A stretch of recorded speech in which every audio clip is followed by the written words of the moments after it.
Fish have stones in their ears, a rhino's making a recovery, and is swine flu back? What a wild week. Stones inside fish ears are helping us learn about climate change. Fish have stones in their ears called otoliths, which scientists can read like tree rings. Fish ear bones? Cool. When I saw the ear bones, they were just wow. Scientists have decoded the chemicals within these stones to learn how much energy fish are using throughout their lifetimes. The specific study looked in the context of bluefin tuna, aiding in their survival amid the climate crisis. Rising temperatures can cause animals to spend more energy on basic functioning, leaving less for growth and reproduction. Studying how animals' energy needs shift with rising temperatures can help us predict which animals will be most at risk. Differences in recovery rates between Atlantic bluefin tuna populations may be linked to temperature variations, posing risks to their recent recovery. Like many other species, overfishing has caused bluefin tuna populations to crash, and the study revealed that the longer recovery times could be linked to warmer waters. But overfishing is not the only threat. As we release more CO2, our oceans are becoming warmer and more acidic, putting dwindling fish stocks under even greater pressure. To keep our oceans healthy, we must protect these endangered giants. Overall, a long-term solution is needed to protect bluefin tuna, but thanks to their stony ears, scientists have been able to learn more about them.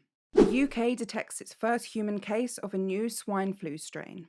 The UK has detected its first case of the H1N2 swine flu, which is genetically unrelated to previous cases. The virus is commonly found in pigs and caused a human pandemic in 2009. The World Health Organization has declared a swine flu pandemic as the disease continues to spread around the world. We are all in this together, and we will all get through this together. The UK Health Security Agency is currently investigating the source of infection and the risk of human-to-human transmission. Respiratory viruses often spill over from one species to another, often through close contact. While most spillovers go undetected, the UK case highlights the importance of surveillance system and prompt medical attention when symptoms arrive. The infected person had a mild illness, is not known to work with pigs, was not hospitalised and has thankfully recovered. Contact tracing is underway and surveillance has increased in North Yorkshire. Further analysis of the virus's genetics is underway to assess future risks. As seas get warmer, tropical species are moving further away from the equator. Climate change is causing tropical species to move poleward, resulting in tropicalization, hugely affecting ecosystems and biodiversity. A recent paper reviewed 215 scientific papers from 2003 to 2023, revealing the consequences of species movement. Tropicalization is driven by climate-induced sea temperature rises, affecting areas with strong currents and even areas without, such as mangrove expansion in Florida. Species involved in tropicalization, for example snails and coral reef fish, have good dispersal abilities and adaptability to new habitats. This can affect individual populations, entire species, and ecosystems.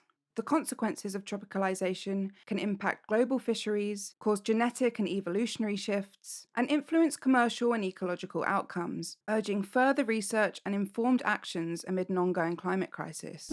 Critically endangered Sumatran rhino gives birth in Indonesia.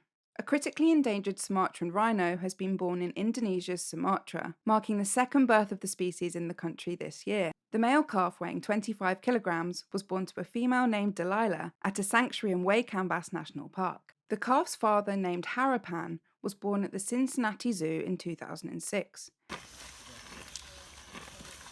He was the last repatriated Sumatran rhino, meaning the entire population is now in Indonesia.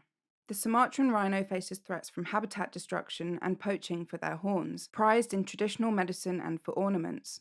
The Indonesian Environment and Forestry Minister emphasised the government's commitment to rhino conservation, highlighting this birth as a positive step in Sumatran rhino preservation efforts. Wolverines facing extinction will gain protections as the climate crisis threatens their habitats.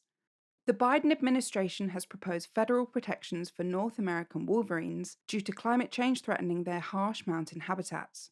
The US Fish and Wildlife Service's proposal, closing a 30-year fight by conservation groups, responds to warnings about habitat degradation and fragmentation imperiling wolverines. A federal judge in Montana gave wildlife officials 18 months to decide on wolverine protections last year. This follows disputes over the risks of climate change and the Trump administration's 2020 decisions. Wolverines are the world's largest mustelid species. They require vast wildland ranges, as shown by a central Idaho study, indicating that they need 610 square miles to survive.